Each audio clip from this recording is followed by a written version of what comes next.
Olá, você que abriu esse vídeo, você não passe esse vídeo sem assistir todo, porque hoje nós vamos falar de práticas que devemos ou não fazer num culto cristão, em um momento de adoração cristã, como deve ser de acordo com o Evangelho, aquilo que nós entendemos do Evangelho. Lembrando que você que não é inscrito no nosso canal, que ainda não nos segue nas redes sociais, eu peço a você, após assistir esse vídeo, se sentiu que ele falou ao seu coração, que está dentro daquilo que você quer para a sua vida, que você se inscreva no canal e também compartilhe esse vídeo com pessoas que você ama. Vamos lá para o assunto. Primeira coisa que nós devemos entender, que o culto cristão tem que ser para exaltar a Cristo, nunca exaltar a figura do homem. O homem não é o centro do culto. O culto, ele é dirigido a Deus Pai, Deus Filho, Deus Espírito, e a pessoa de Cristo, é o que nós chamamos de cristocêntrico. Ele precisa ser exaltado, porque é ele que deu a sua vida na cruz, é ele que se manifestou na cruz, é ele que... Então, o culto cristão precisa ter Cristo como centro de tudo. A atenção do culto tem que ser toda para Cristo. O homem não pode ofuscar a presença de Cristo. Por isso, não é recomendável, numa reunião cristã, a exaltação do homem. Ah, mas o fulano vai estar aqui, o Beltrano vai estar aqui, então Deus vai operar. De forma nenhuma. Cristo é o centro. Outro momento que deve ser muito observado, que o propósito do culto está ligado à comunhão fraternal. Por isso que nós nos encontramos. Nós temos dito aqui, já com muita clareza, que igreja não são quatro paredes. Igreja não é um local. Que igreja é a reunião de irmãos. Isso é a eclésia que Jesus ensinou. É a reunião de irmãos, mas ali há um propósito. E esse propósito, primeiro, a adoração de Cristo, ele é o centro, e depois a comunhão dos irmãos. Então é importante lembrar que o propósito do culto é a comunhão fraternal. Não há outro propósito. Por exemplo, o culto nunca deve ter o propósito de arrecadação financeira. Ah, vai cobrar ingresso para entrar, vai fazer um show. De forma alguma isso seria um culto a Deus. Porque os dois mandamentos que a Bíblia nos ensina no Evangelho é o amor a Deus, o Cristo como centro, e o amor ao irmão, a comunhão fraternal. Entendimento que temos que ter no culto cristão, que a nossa adoração a Deus precisa ser racional.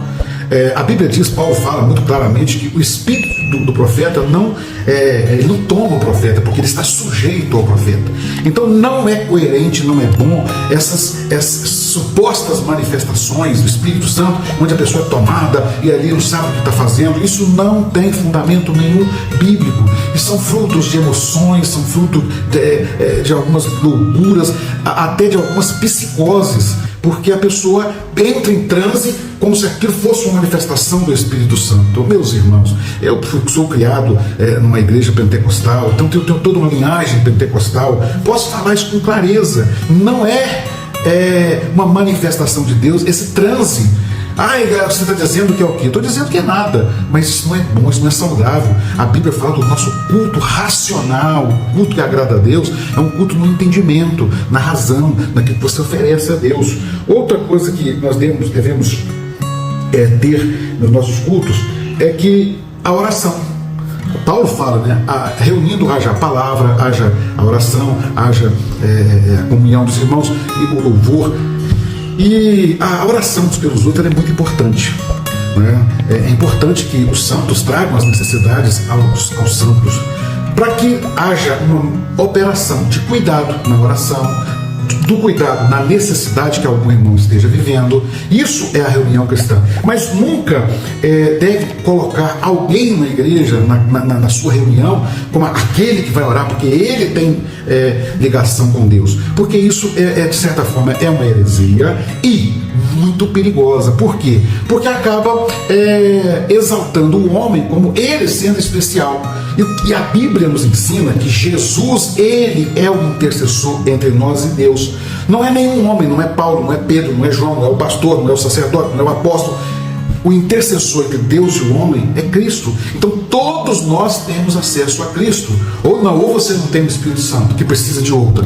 Então é importante esse entendimento. E por fim, deve-se haver nas nossas reuniões a pregação do Evangelho. Presta bem atenção. Pregação do Evangelho de Cristo. Eu tenho, às vezes, muita preocupação quando os pastores querem tanto trazer o Velho Testamento para dentro da igreja, inclusive doutrinando a igreja com o Velho Testamento. Isso é muito perigoso, porque se nós formos tomar o Velho Testamento como doutrina, nós vamos ter que voltar para a lei.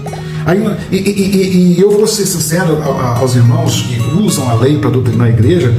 Há uma hipocrisia muito grande nisso, porque você quer usar a lei para doutrinar a igreja, faz o seguinte: converta-se ao judaísmo, volte ao judaísmo, beleza, use as práticas do judaísmo, usa lá o quipá, usa lá todo aqueles apetrechos, constrói uma arca para ficar adorando, faz o templo de Salomão, não tem nada, beleza, mas o culto cristão não é um culto judaico. Jesus, ele veio, ele é o sacrifício, nele se cumpriu tudo. Ele diz: eu vim para cumprir todas as coisas, né? Em mim se cumpre tudo, diz a palavra. Claramente a gente entende isso quando ele fala: eu não vim revogar a lei, eu vim cumprir. Jesus cumpriu a lei, ele é o cordeiro do passado, ele é o templo, é o véu que rasgou. Olha bem, tudo do Velho Testamento é uma simbologia. Então a mensagem precisa ser do Evangelho de Cristo, da graça, da salvação pela graça, o reconhecimento do pecado, o arrependimento, né? A manifestação da graça de Cristo. Tudo isso é o Evangelho. Que Deus nos faça compreender que as nossas reuniões precisam voltar para a originalidade do que eram as reuniões lá no princípio e acabar com esse misticismo que nós estamos vivendo, que é uma coisa absurda dentro do seio cristão. Que Deus nos abençoe e a paz do Senhor Jesus Cristo a todos, amados irmãos.